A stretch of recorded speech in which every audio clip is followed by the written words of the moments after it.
हुकूमत की electronic voting machine के लिए इलेक्शन कमीशन को फंड्स देने की तैयारी। इलेक्शन कमीशन को इब्तदाई तौर पर EVM की खरीदारी और डेटा सेंटर के लिए 59 अरब रुपए के दरकार। शिबली फराज की सरबराही में इलेक्शन कमीशन के लिए हुकूमती राबता कमेटी का नोटिफिकेशन जारी। वजारत पार्लिमानी उमूर में सेक्रेटेरिएट कायम कर दिया गया। आए वोटिंग आगाही मुहिम वजारत खारजा के सुपुर्द की जाएगी।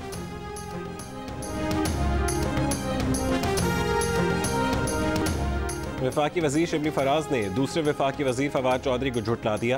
कहा कि हुकूमत ने इलेक्शन कमीशन के फंड्स रोकने का कोई फैसला नहीं किया।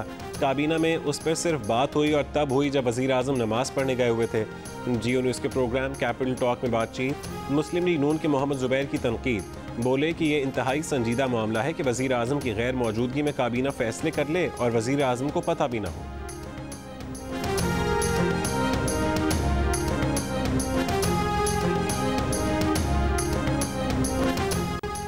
पंजाब के बल्दियाती इंतखाबात इलेक्ट्रॉनिक वोटिंग मशीन से कराए जाएंगे। बुज़दार सरकार का बड़ा फैसला।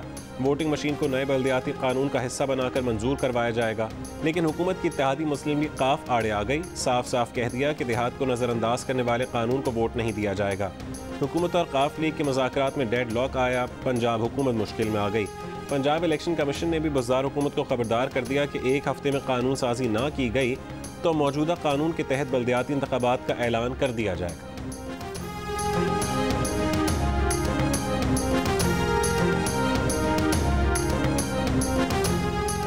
हुकूमत ने ज़बरदस्ती इलेक्ट्रॉनिक वोटिंग मशीन के जरिए इलेक्शन करवाने की कोशिश की तो अपोजिशन TLP मॉडल अपनाएगी। मुस्लिम लीग नून पंजाब के सदर आना सनाउल्लाह की जियो न्यूज़ के प्रोग्राम आज शाहजेब खानजादे के साथ में बातचीत। कहा, हमारा दो टोक फैसला है कि हम EVM के तहत किसी सूरत इलेक्शन नहीं होने देंगे।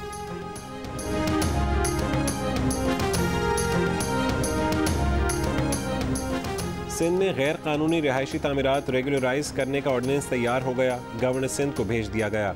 मंजूरी की सूरत में इमारतें गिराने का अदालती हुक्मनामा 90 दिन के लिए मुअत्तल हो जाएगा। सूबे भर में तजावुजात के खात्मे का ऑपरेशन रोक दिया जाएगा। रिटायर्ड जज की सरबराही में बना कमीशन इमारतों को जुर्माने लेकर रेगुलराइज कर सकेगा। ऑर्डिनेंस का इत्तलाक कैंटोनमेंट और वफाक की ज़ेर कंट्रोल ज़मीनों पर नहीं होगा। ऑर्डिनेंस के तहत किसी भी हुक्मनामे को चैलेंज नहीं किया जा सकेगा।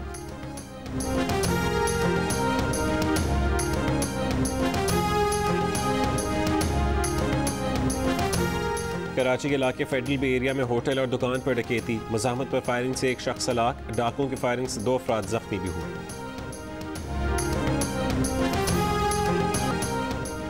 सऊदी अरब और मुत्तहिदा अरब अमारात के बाद अमेरिका में भी कोरोना की ओमिक्रॉन वेरिएंट का पहला केस रिपोर्ट। अमेरिका में ओमिक्रॉन वायरस से मुतासरा शख्स जनूबी अफ्रीका से 22 नवंबर को वापस आया था। व्हाइट हाउस के मुताबिक ओमिक्रॉन से मुतासरा शख्स वैक्सीन का कोर्स मुकम्मल कर चुका था।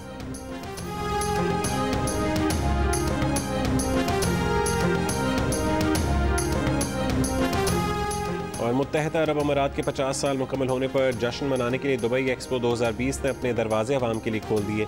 आज दुबई एक्सपो में आने वालों का दाखिला मुफ्त होगा। गोल्डन जुबली पर शानदार आतिशबाजी भी होगी।